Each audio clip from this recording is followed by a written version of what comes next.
नमस्कार दोस्तों, स्वागत है आप सभी का एक बार फिर से हमारे इस स्टडी प्लेटफॉर्म पे जिसका नाम है जीके फंडे।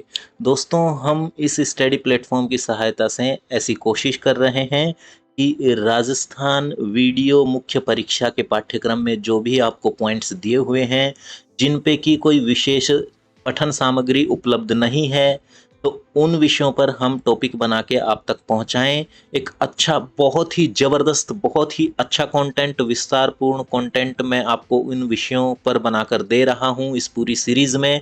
और इस पूरी सीरीज़ में ये 15वीं कक्षा है, राजस्थान ग्राम विकास अधिकारी मुख्य परीक्षा के लिए। आज ये जो टॉपिक है, ये हमारा 15वां टॉपिक है। इससे पहले 14 टॉपिक कंप्लीट हो चुके हैं।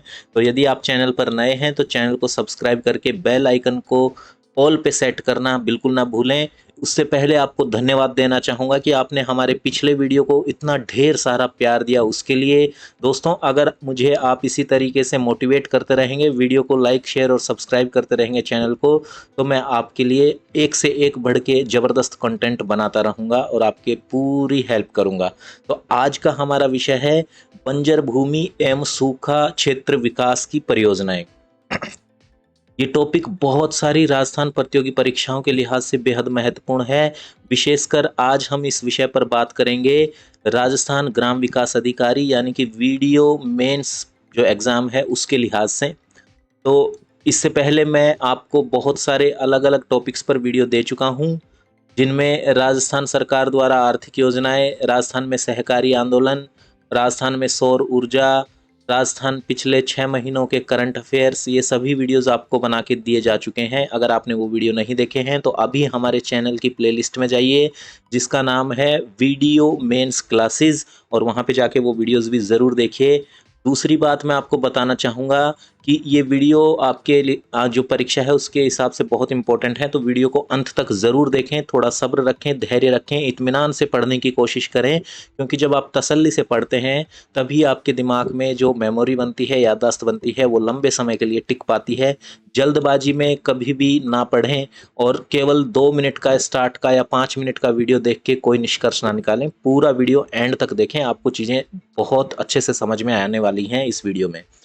एक चीज़ और बताना चाहूँगा, अगर वीडियो में इस्तेमाल की गई सामग्री को आप पीडीएफ के रूप में पाना चाहते हैं तो विदाउट एनी कॉस्ट, बिल्कुल फ्री में, इस वीडियो में जो मैंने पीडीएफ यूज़ किया है वो आपको मिल सकता है। उसके लिए आपको हमारे टेलीग्राम चैनल को ज्वाइन करना होगा। टेलीग्राम चैनल के जो लिंक हैं वो आपको इस वीडियो के डिस्क्रिप्शन में मिल जाएंगे। जाइए डिस्क्रिप्शन में और हमारे टेलीग्राम चैनल को लिंक करिए। आप सभी से एक छोटी सी रिक्वेस्ट है कि इस वीडियो को लाइक ज़रूर करें, शेयर ज़रूर करें अपने टेलीग्राम ग्रुप्स में, अपने दोस्तों में, फेसबुक ग्रुप्स में, ताकि हमें आपके लिए और बेहतर वीडियो बनाने का, बेहतर कंटेंट लाने का उत्साह मिले। तो चलिए बिना किसी देरी के वीडियो की शुरुआत कर लेते हैं। आज का जो वीडियो है इसकी विषय वस्तु रहेगी बंजर भूमि एवं सूखा क्षेत्र विकास परियोजनाएं।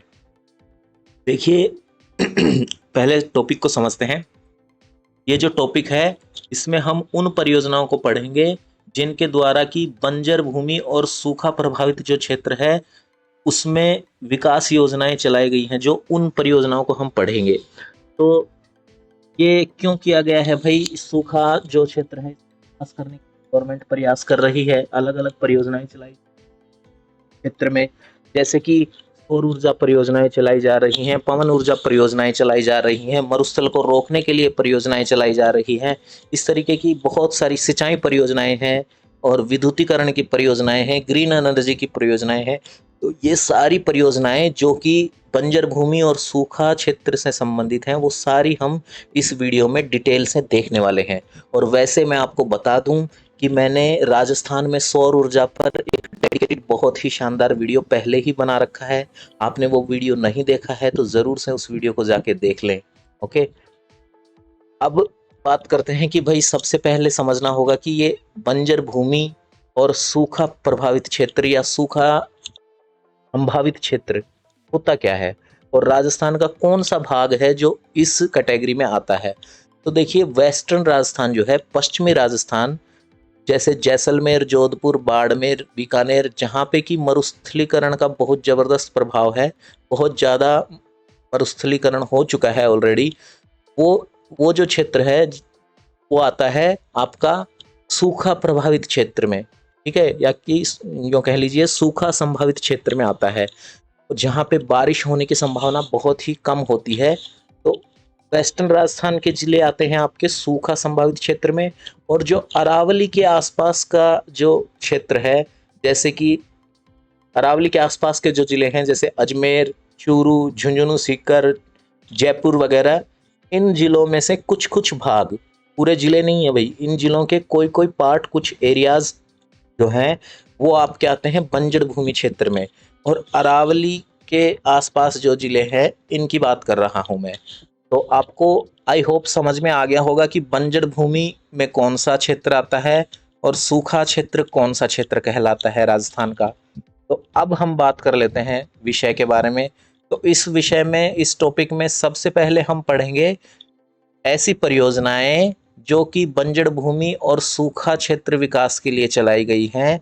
लेकिन लेकिन ये बात गौर करिए, लेकिन वो परियोजनाएं भारत सरकार और राजस्थान सरकार दोनों के द्वारा संयुक्त रूप से चलाई गई हैं, दोनों की सहायता से चल रही हैं, स्टेट गवर्नमेंट और सेंट्रल गवर्नमेंट। ऐसी परियोजनाओं को हम सबसे पहले पढ़ेंगे।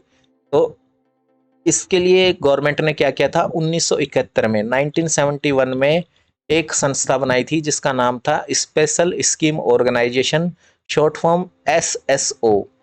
1971 में इस संस्था की स्थापना की गई इस क्षेत्र में विकास कार्य करने के लिए। ओके, चलिए अब आगे बढ़ते हैं और सबसे पहले देखते हैं वो परियोजनाएं जो कि भारत सरकार और राजस्थान सरकार की दोनों की सहायता से चल रही हैं, दोनों की संयुक्त परियोजनाएं हैं बंजर भूमि और सूखा विकास क्षेत्र में। तो पहली परियोजना आती है सूखा संभावित क्षेत्र कार्यक्रम, यानी कि ये कार्यक्रम उन क्षेत्रों से संबंधित है जिनमें कि सूखा या अकाल पड़ने की या कम बारिश होने की पूरी पूरी संभावना रहती है। तो इस कार्यक्रम का नाम ही आपको बता रहा है सूखा संभावित क्षेत्र कार्यक्रम, यानी कि ड्रॉट प्रोन एरिया प्रोग्राम, और इसकी शॉर्ट फॉर्म है DPAP। अब ये जो कार्यक्रम है या ये जो योजना है, ये मैं बता रहा हूँ आपको कि भारत सरकार और राजस्थान सरकार की संयुक्त योजना है। तो 1974-75 में इसकी शुरुआत हुई, दोनों की संयुक्त प्रयास से, स्टेट गवर्नमेंट और सेंट्रल गवर्नमेंट के संयुक्त कोशिश से। और इस कार्यक्रम का मुख्य उद्देश्य क्या है भाई? इस कार्यक्रम का मुख्य उद्देश्य है सूखा संभावित क्षेत्रों में जमीन तथा पानी का समुचित तरीके से उपयोग करने के लिए मिट्टी का संरक्षण करना, वनावरण को बढ़ावा देना, सिंचाई परियोजनाएं आदि जैसे विकास कार्य भी इसमें सम्मिलित हैं। और इस कार्यक्रम का वित्त पोषण जो है, क्योंकि ये दोनों की संयुक्त परियोजना है, किस किस की? केंद्र सरकार और राज्य सरकार की। तो इस परियोजना के लिए जो फंड आएगा, जो इस परियोजना का वित्त पोषण है, वो भी दोनों सरकारों द्वारा किया जा रहा है संयुक्त रूप से मिलके। और जो रेशियो है वो है 75 और 25 का, यानी कि 75:25 के रेशियो में ये परियोजना केंद्र सरकार तथा राज्य सरकार द्वारा वित्त पोषित है। ठीक है, वीडियो से संबंधित कोई दिक्कत परेशानी हो कमेंट करके ज़रूर पूछिए और मुझे ज़रूर कमेंट करके बताइए आपको ये वीडियोस कैसे लग रहे हैं, कितनी आपको इन वीडियो से मदद मिल रही है। वर्तमान में ये जो प्रोग्राम है सूखा संभावित क्षेत्र कार्यक्रम DPAP, यह कार्यक्रम राजस्थान के 11 जिलों में और 11 जिलों के 31 ब्लॉक्स में चल रहा है भाई। राजस्थान के 11 डिस्ट्रिक्ट्स के 31 ब्लॉक्स हैं जिनमें ये कार्यक्रम एट प्रेजेंट चल रहा है, जिसका नाम है सूखा संभावित क्षेत्र कार्यक्रम। राजस्थान सरकार और केंद्र सरकार का संयुक्त कार्यक्रम है और वर्ष 1974-75 में स्टार्ट हुआ। ठीक है, तो ये रही इस कार्यक्रम के बारे में कुछ मुख्य बातें।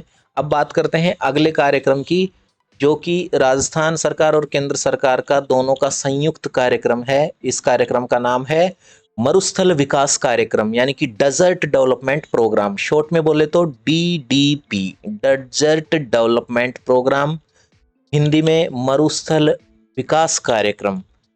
अब ये कार्यक्रम जैसा कि नाम बता रहा है, जिन जिलों में पहले से ही मरुस्थलीकरण हो चुका है, रेगिस्तान बन चुका है, उनसे इसका संबंध है, मरुस्थल का विकास किया जा रहा है।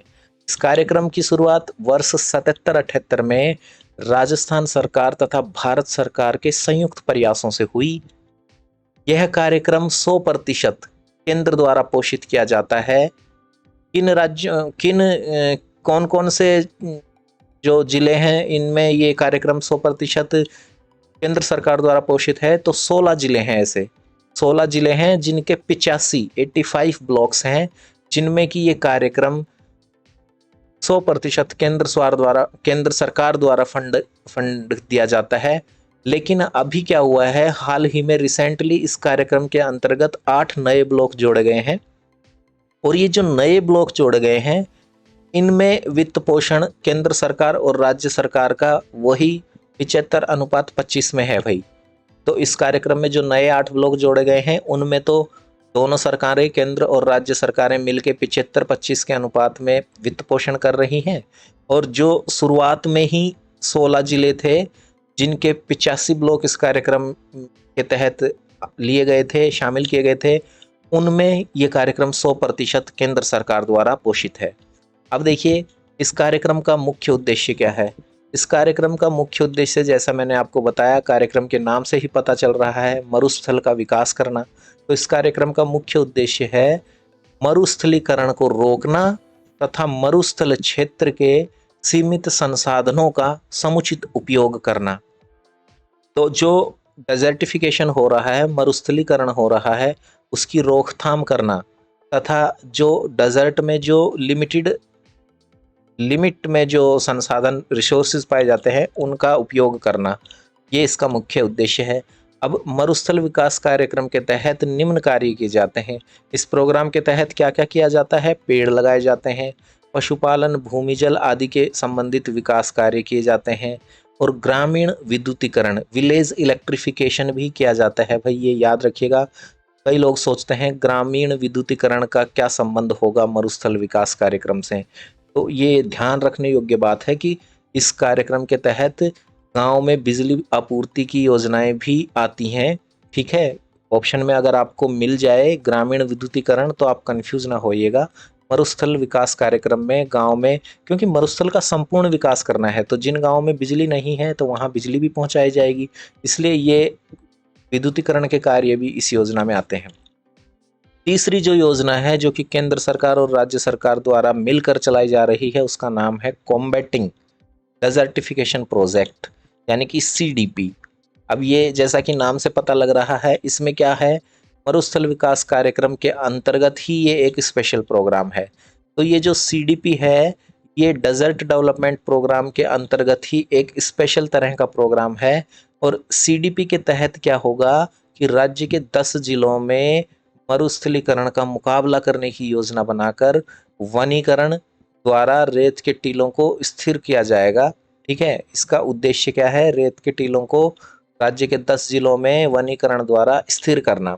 देखिए होता क्या है, जब आंधियां चलती हैं या तेज हवाएं चलती हैं तो जो रेत के टीले होते हैं या टिब्बे होते हैं बालू मिट्टी के, वो अपना स्थान छोड़कर दूसरे स्थान पर स्थानांतरित होते हैं। उनकी रेत हवा से उड़कर दूसरी जगह जाने लगती है और नई जगह पर रेत के टीले बनने लग जाते हैं।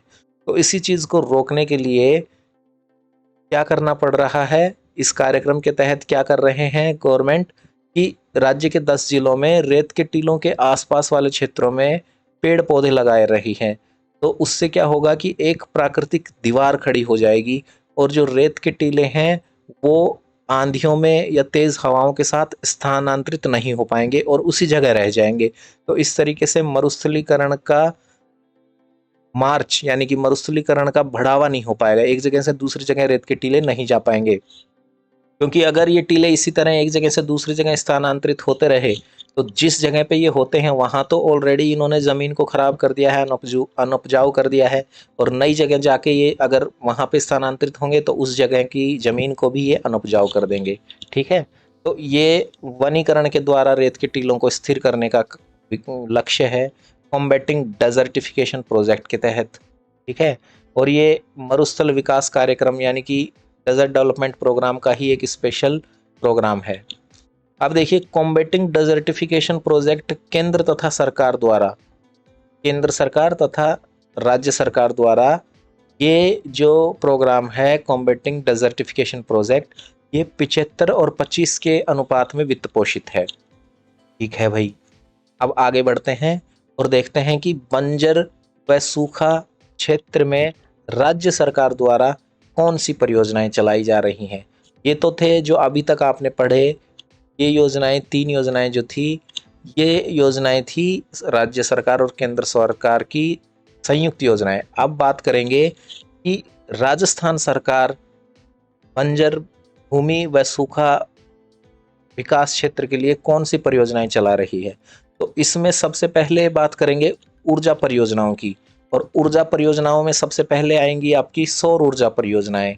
तो राजस्थान सरकार द्वारा जो सौर ऊर्जा परियोजनाएं इस क्षेत्र में लागू कर रखी हैं, चालू हैं, वो हैं, सबसे पहला नाम आता है भड़ला सोलर पार्क का।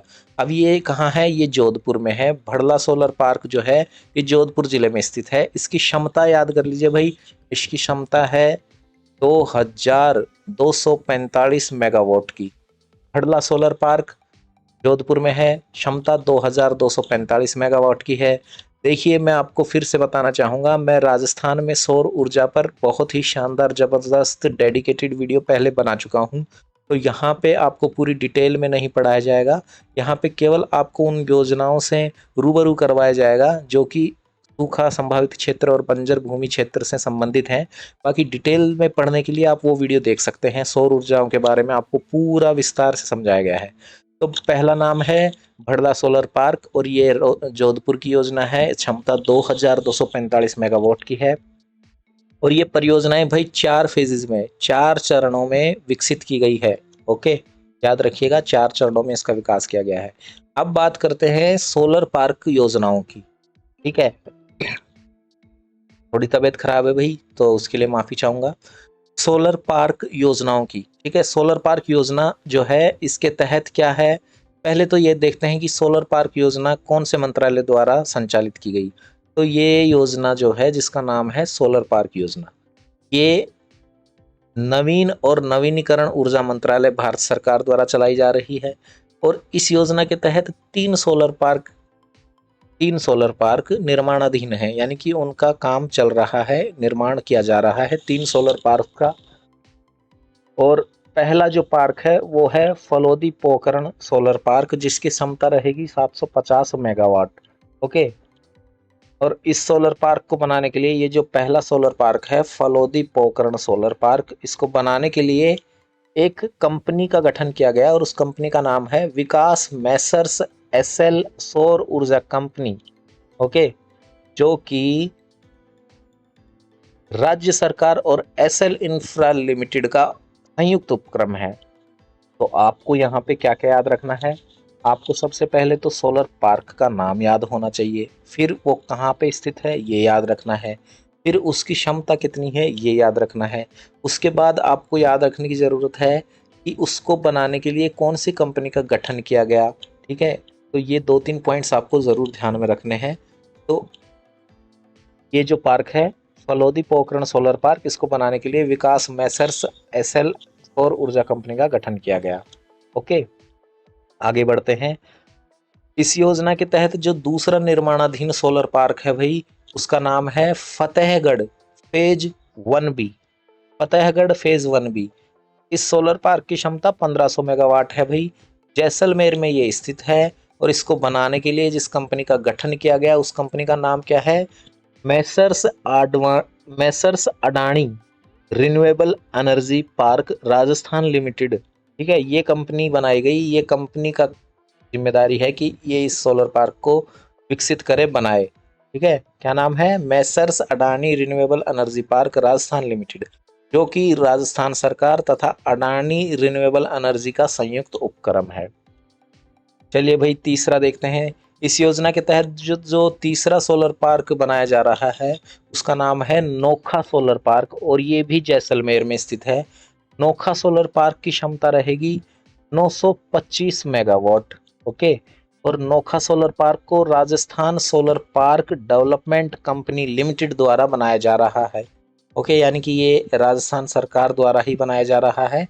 नोखा सोलर पार्क को Rajasthan solar park development company द्वारा बनाया जा रहा है।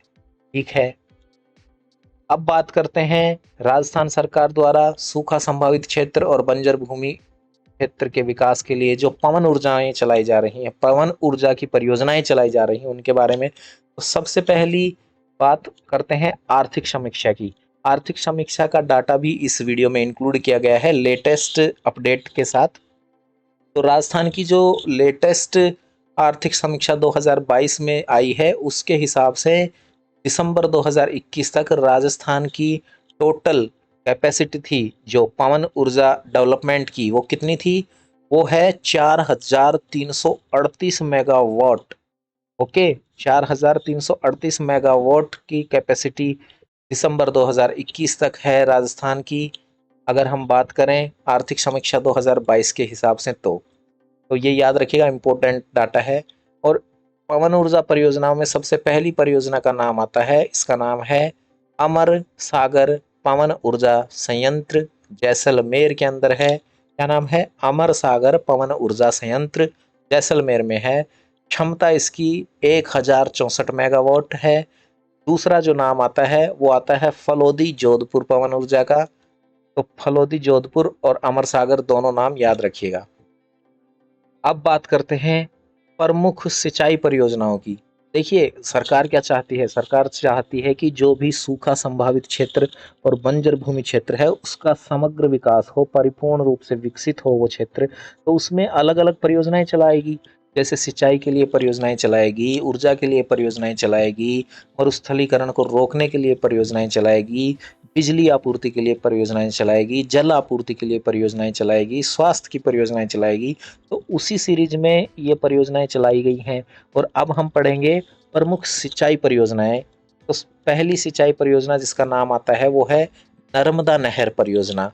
अब इस परियोजना से दो जिलों को, जालौर व बाड़मेर जिलों में लगभग 2.46 लाख हेक्टेयर क्षेत्रफल को सिंचाई सुविधा उपलब्ध कराई जा रही है। ओके, ठीक है जी। दूसरा नाम आता है इंदिरा गांधी नहर परियोजना का। तो इंदिरा गांधी नहर परियोजना आपके वीडियो के सिलेबस में एक अलग ही टॉपिक है, इस पे हम डेडिकेटेड अलग से वीडियो बनाएंगे, उसमें इसके बारे में डिटेल से पढ़ेंगे। अभी फिलहाल आप नाम याद रख लीजिए। एक है नर्मदा नहर परियोजना जिसमें कि जालौर और बाड़मेर के 2.46 लाख हेक्टेयर क्षेत्रफल को सिंचाई की सुविधा उपलब्ध कराई जा रही है। दूसरी परियोजना का नाम है इंदिरा गांधी नहर परियोजना। ओके, अब बात करते हैं जल संग्रहण परियोजनाओं की। जल संग्रहण के लिए जो परियोजनाएं बनाई गई हैं उसमें सबसे पहला नाम आता है राजस्थान में मरु क्षेत्र विकास हेतु जल पुनर्गठन परियोजना का। क्या नाम है पहली परियोजना का? राजस्थान में मरु क्षेत्र विकास हेतु जल पुनर्गठन परियोजना। अब ये परियोजना न्यू डेवलपमेंट द्वारा वित्त पोषित है। इसके द्वारा वित्त पोषित है न्यू डेवलपमेंट बैंक के द्वारा, यानी कि विदेशी सहायता से चल रही है। ओके, इस योजना का मुख्य उद्देश्य क्या है भाई? इस योजना का मेन टारगेट है इंदिरा गांधी नहर परियोजना के प्रथम चरण का पुनर्वास और पुनर्गठन करना, यानी कि जहां जहां से इंदिरा गांधी नहर टूट फूट गई है वहां पे मरम्मत करना, और जहां पे पानी के लेवल में कोई दिक्कत है उसको सही करना, ये इस योजना का मुख्य उद्देश्य है। और इस परियोजना से लाभान्वित जो जिले हैं वो जिले हैं आपका श्री गंगानगर, हनुमानगढ़, चूरू, नागौर, बीकानेर, झुंझुनू, सीकर, जोधपुर, जैसलमेर और बाड़मेर। ठीक है, ये जिले हैं जिनको इस परियोजना से बेनिफिट मिलेगा। इस परियोजना की कुल लागत 3,291 करोड़ रुपए है भाई। कितनी लागत है इस परियोजना की? टोटल खर्च है 3,291 करोड़ रुपए। इस परियोजना की टाइम लिमिट, समय अवधि है 5 वर्ष। ओके, अब देखते हैं अगली परियोजना। जल संग्रहण परियोजनाओं में जो दूसरी योजना का नाम आता है वो है राजीव गांधी जल संचय योजना। बहुत ही इंपॉर्टेंट योजना है राजीव गांधी जल संचय योजना। पहला तो ये कि ये राजस्थान के 33 के 33 जिले में चल रही है, पूरे जिलों में। तो इसमें जो 11 सूखा संभावित जिले हैं, बंजर भूमि क्षेत्र हैं, 11 जिले जो वो भी आ गए। तो इसलिए इस योजना को मैंने यहाँ पे इंक्लूड किया है जिसका नाम है राजीव गांधी जल संचय योजना। अब इस योजना का पहला चरण 20 अगस्त 2019 को शुरू किया गया, और पहले चरण की अवधि जो थी वो 2 वर्ष की थी, यानी कि 20 अगस्त 2021 को इस योजना का पहला चरण पूर्ण हो चुका है। अब इस योजना का मुख्य उद्देश्य क्या है? जो ग्राउंड वाटर है, भूजल स्तर है, जो ग्राउंड वाटर लेवल को, भूजल स्तर को ऊपर लाना, वृद्धि करना उसमें, और जल का संरक्षण करना। क्योंकि योजना के नाम से ही पता चल रहा है जल संचय योजना है ये, तो जल का संरक्षण करेंगे और भूमि का जो जल है, भूजल स्तर जो है उसको ऊपर लाने की कोशिश की जाएगी इस योजना के तहत। ये योजना राजस्थान के सभी जिलों में, जितने भी 33 के 33 जिले हैं, उन सभी जिलों में ये योजना क्रियान्वित है। अब आगे बात करते हैं वन क्षेत्र विकास परियोजनाओं की। ठीक है, वन क्षेत्र विकास परियोजनाओं की। तो मरुस्थल और बंजर भूमि क्षेत्र को विकसित करने के लिए राजस्थान सरकार द्वारा जो इस क्षेत्र में वन विकास के लिए परियोजनाएं चलाई जा रही हैं उनको देख लेते हैं।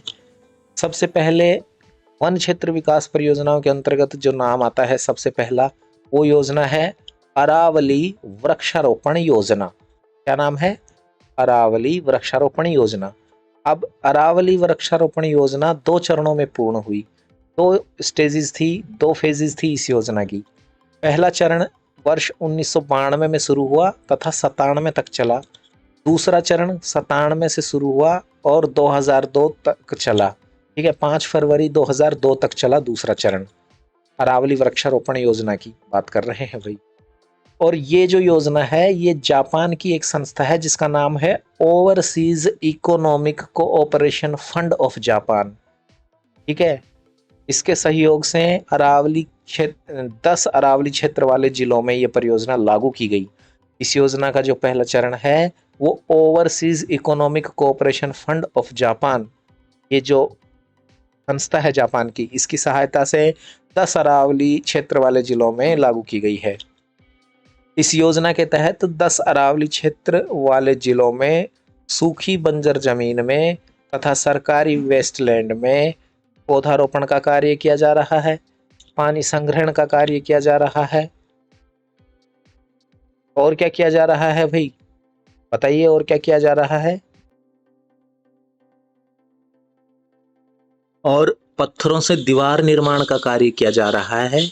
और सबसे मेन जो काम किया गया इस योजना के अंतर्गत वो किया गया कि हेलीकॉप्टर के माध्यम से अरावली पर्वतमाला पर बीजों का छिड़काव किया गया। ऐसा क्यों किया गया? ऐसा इसलिए किया गया कि जब बरसात के मौसम में बरसात होगी तो अरावली पर्वतमाला पर वनस्पति घनी हो जाएगी, बहुत ज़्यादा हरियाली हो जाएगी। अब उससे क्या होगा सर? तो उससे होगा ये कि पत्थरों को, जो पेड़ों की जड़ें हैं वो कस के पकड़ लेंगी और वो पत्थर लुढ़क कर, स्लिप होकर नीचे नहीं आएंगे और अरावली के आसपास वाले क्षेत्र को बंजर नहीं बनाएंगे।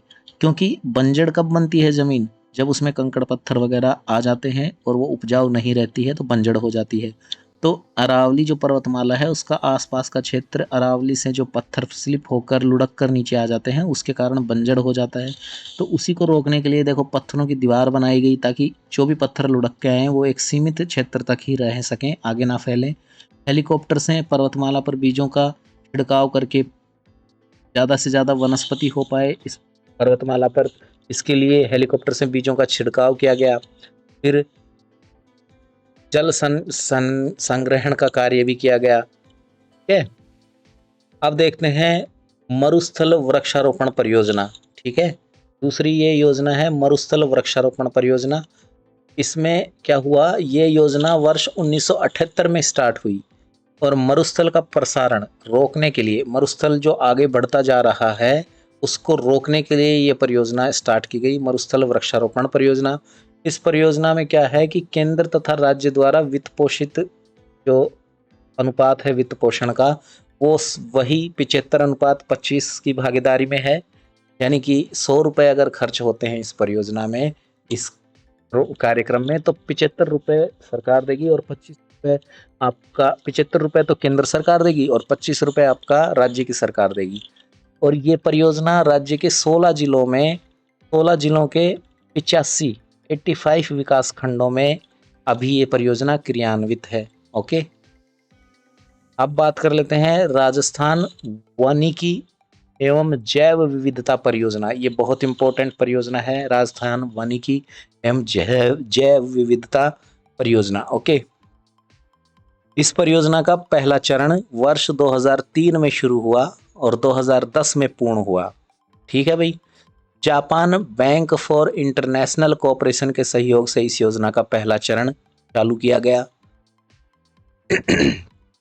और इस योजना का प्रथम चरण राज्य के कुल 18 जिलों में चलाया गया। ओके, अब इस योजना का दूसरा चरण आया। दूसरे चरण की शुरुआत की गई वर्ष 2011 में और 2021 में दूसरा चरण भी पूरा हो गया। दूसरा जो चरण है वो जापान इंटरनेशनल कोऑपरेशन एजेंसी के सहयोग से चलाया गया। क्या नाम है भाई? पहला चरण तो Japan bank for international cooperation के सहयोग से चलाया गया, लेकिन दूसरे चरण में इस बैंक का नाम बदल गया और ये बैंक बदलकर क्या हो गया? Japan international cooperation agency. इसकी सहायता से दूसरा चरण चलाया गया इस योजना का। अब इस परियोजना का दूसरा चरण 10 मरुस्थलीय जिलों में तथा 5 गैर मरुस्थलीय जिलों के साथ साथ 7 वन्य जीव संरक्षित क्षेत्रों में संचालन किया गया। देखो, 10 मरुस्थलीय जिले हैं इस योजना में। दूसरे चरण की बात हो रही है। इस योजना का दूसरा चरण जो है उसमें 10 मरुस्थलीय जिले लिए गए, 5 गैर मरुस्थलीय जिले शामिल किए गए और 7 वन्य जीव संरक्षित क्षेत्रों को शामिल किया गया और उनमें ये दूसरा चरण चलाया गया। इस योजना के दूसरे चरण का क्रियान्वयन करने के लिए 8 मार्च 2011 को एक संस्था का गठन किया गया। संस्था का नाम क्या था? संस्था का नाम योजना के नाम पर ही था।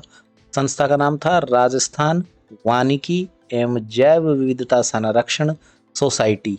ओके, तो ये संस्था बनाई गई ताकि इस योजना को समयबद्ध तरीके से क्रियान्वित किया जा सके। अब बात करते हैं मरुस्थल व बंजर भूमि विकास में विदेशी सहायता प्राप्त योजनाएं। देखिए, ये सेशन अलग से इसलिए बनाया गया है क्योंकि कई बार एग्जामिनर आपसे डायरेक्टली पूछ सकता है कि इनमें से बताइए कौन सी योजना है जिनको कि विदेशी सहायता से चलाया जा रहा है। तो आपको ये सेशन बहुत फ़ायदा देगा। आपका हर एक क्वेश्चन एग्जैक्टली 100% सही होगा। तो देखिए, मरुस्थल व बंजर भूमि विकास में जो विदेशी सहायता से परियोजनाएं चलाई जा रही हैं उनमें सबसे पहली परियोजना आती है, उसका नाम है राजस्थान वानिकी एवं जैव विविधता परियोजना फेज़ 2। मैंने आपको बताया ये जापान की सहायता से चलाई जा रही है। दूसरी परियोजना आती है राजस्थान ग्रामीण जलापूर्ति एवं फ्लोरोसिस निराकरण परियोजना।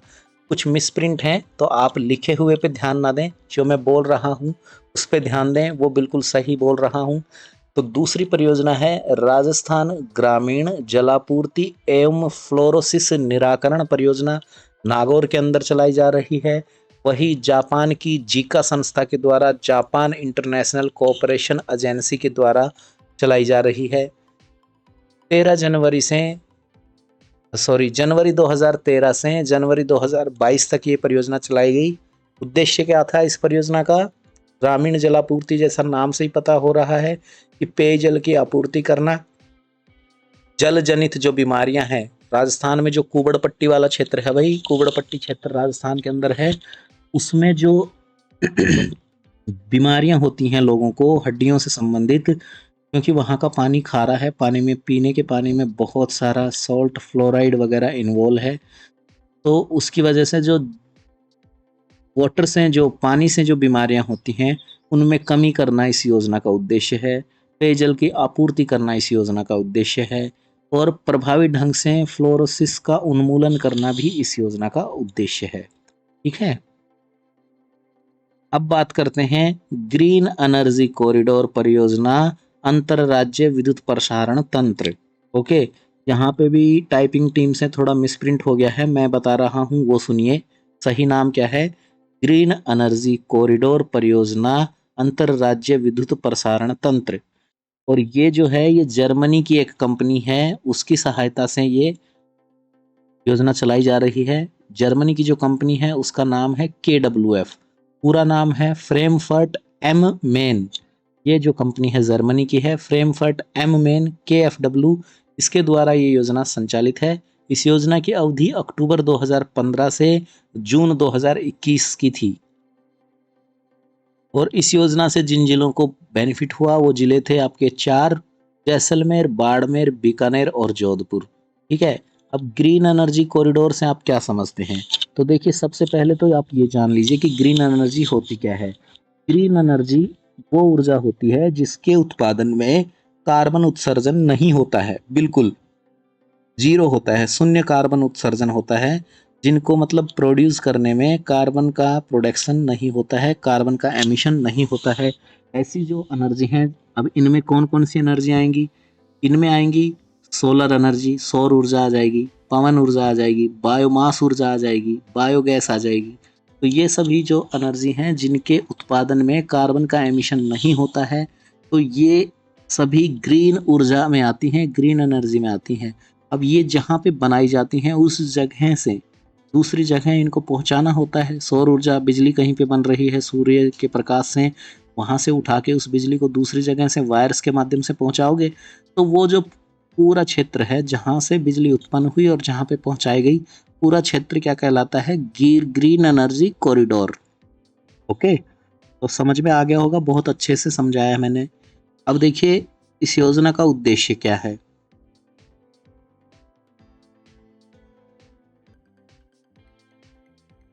तो इस योजना का उद्देश्य है कि वेस्टर्न राजस्थान में, जो पश्चिमी राजस्थान है, वहाँ पे जो पवन ऊर्जा और सौर ऊर्जा उत्पन्न हो रही है उनका दोहन करना, यानी कि उनका यूटिलाइज करना। दोहन करना मतलब यूटिलाइज करना। तो पश्चिमी राजस्थान में पवन ऊर्जा और सौर ऊर्जा का दोहन करना इस ग्रीन एनर्जी कॉरिडोर परियोजना का उद्देश्य है। ओके जी। अब बात करते हैं रेगिस्तान क्षेत्र में जल क्षेत्र पुनः संरचना परियोजना की। देखिए ये अगली परियोजना है जो बाहर की सरकारों द्वारा विदेशी सहायता से चलाई जा रही है, और इसका नाम क्या है? रेगिस्तान क्षेत्र में जल क्षेत्र पुनः संरचना परियोजना। ठीक है, अवधि मई 2018 से अगस्त 2023 है। यह परियोजना टोटल 3 चरणों में, 3 फेज में पूर्ण होगी, और ये परियोजना न्यू डेवलपमेंट बैंक द्वारा वित्त पोषित है। देखिए विदेशी सहायता से वित्त पोषित है ये। देखो न्यू डेवलपमेंट बैंक द्वारा वित्त पोषित है। हमने एक जल की भी स्कीम पढ़ी थी, पानी से रिलेटेड परियोजना पढ़ी थी इसी वीडियो में, वो भी न्यू डेवलपमेंट बैंक द्वारा वित्त पोषित थी। ये परियोजना भी न्यू डेवलपमेंट बैंक द्वारा वित्त पोषित है। और इस परियोजना का लक्ष्य क्या है? इंदिरा गांधी नहर परियोजना का जीर्णोद्धार करना, भूमि सुधार करना तथा सूक्ष्म सिंचाई प्रणाली आदि का विकास करना। यानी कि इंदिरा गांधी नहर परियोजना में जहाँ पे भी टूट फूट हो गई है, पानी का स्तर, पानी का लेवल खराब हो गया है, उन सभी चीज़ों को रिपेयर करके ठीक करना, सही करना, भूमि सुधार कार्य करना, और जो स्प्रिंकल सिस्टम है, फुहारा सिंचाई जो है, फुहारों से जो सिंचाई होती है उसको बढ़ावा देना, उसका विकास करना, सूक्ष्म सिंचाई प्रणाली का विकास आदि इस परियोजना के मुख्य उद्देश्य हैं। अब बात करते हैं राजस्थान ग्रामीण जलापूर्ति एवं फ्लोरोसिस निराकरण परियोजना। तो यह परियोजना जापान की जीका संस्था द्वारा, यानी कि जापान इंटरनेशनल कोऑपरेशन एजेंसी द्वारा वित्त पोषित है। और दूसरा फेज इस परियोजना का जुलाई 2021 से चला, दिसंबर 2024 तक चला। लाभान्वित जो जिले हैं, 2 जिले हैं इस योजना से, 2 जिलों को लाभ मिला है, झुंझुनू और बाड़मेर। अब क्या लाभ मिला है? देखिए जैसा कि नाम से पता लग रहा है, जलापूर्ति एवं फ्लोरोसिस निराकरण परियोजना है ये, ग्रामीण क्षेत्र में है ना, राजस्थान ग्रामीण जलापूर्ति एवं फ्लोरोसिस निराकरण परियोजना। तो इस योजना का जो मेन मकसद है वो क्या है कि झुंझुनू और बाड़मेर जिले में जल संशोधन प्लांट, यानी कि वाटर प्यूरिफाई प्लांट लगाकर जलापूर्ति करना। ठीक है, मतलब वाटर को पीने योग्य बनाया जाएगा साफ करके प्लांट के द्वारा, और फिर आसपास के क्षेत्रों में भेजा जाएगा। ओके, देखिए ये था हमारा आज का सेशन। कमेंट करके मुझे ज़रूर बताइए आपको वीडियो कितना अच्छा लगा, कितना हेल्पफुल ये वीडियो आपके लिए रहा। अगर आप हमारे इस वीडियो के लाइक टारगेट जो कि 300 लाइक का है उसको पूरा कर देते हैं, तो मैं आपके लिए और भी बेहतर वीडियोस बनाने की कोशिश करूंगा, और आपको ये वीडियो क्लासेस जो हैं, मुख्य परीक्षा जो है विकास अधिकारी की, ग्राम विकास अधिकारी की, इसके सारे टॉपिक कंप्लीट करा दूंगा। वीडियो देखने के लिए आप सभी का धन्यवाद। हमारी मेहनत को व्यर्थ न जाने दें, इस वीडियो को एक लाइक अवश्य दें। आपका एक लाइक और एक सब्सक्राइब हमें आपके लिए और बेहतर वीडियोस बनाने को उत्साहित करता है। इसी प्रकार के अन्य वीडियोस देखने के लिए आप हमारे चैनल को सब्सक्राइब कर लें, अभी के अभी घंटे के आइकन को ऑल पे सेट कर लें, ताकि आने वाले वीडियोस की नोटिफिकेशन सबसे पहले आपको मिल सके। राजस्थान जीके की आप तैयारी कर रहे हैं या राजस्थान में किसी भी सरकारी नौकरी की तैयारी कर रहे हैं तो हमारे चैनल की प्लेलिस्ट को ज़रूर देखें जिसका नाम है राजस्थान जीके। और वीडियो मेंस की तैयारी के लिए, ग्राम विकास अधिकारी मुख्य परीक्षा की तैयारी के लिए हमारे चैनल पे एक अलग से प्लेलिस्ट है। प्लेलिस्ट का नाम है वीडियो मेंस क्लासेस, उसमें जाके सभी वीडियो ज़रूर देख सकते हैं। इस वीडियो में इस्तेमाल की गई पठन सामग्री को अगर आप पीडीएफ के रूप में फ्यूचर के लिए प्राप्त करना चाहते हैं, रिवीजन के लिए लेना चाहते हैं, तो आपको जुड़ना होगा हमारे टेलीग्राम ग्रुप से। टेलीग्राम ग्रुप से तुरंत जुड़ जाइए क्योंकि वहीं से आपको सबसे पहले लेटेस्ट इन्फॉर्मेशन वगैरह मिलती है। टेलीग्राम ग्रुप से जुड़ने के लिए टेलीग्राम ग्रुप का लिंक मैं आपको इस वीडियो के डिस्क्रिप्शन में दे रहा हूं। तो ये था आज का session. Thank you so much, thank you. और जरूर बताइए कमेंट करके कैसा लगा आपको आज का सेशन। मैं मिलता हूं आपको अगले सेशन में, तब तक के लिए आप रखिए अपना ख्याल। टाटा, बाय बाय, जय हिंद।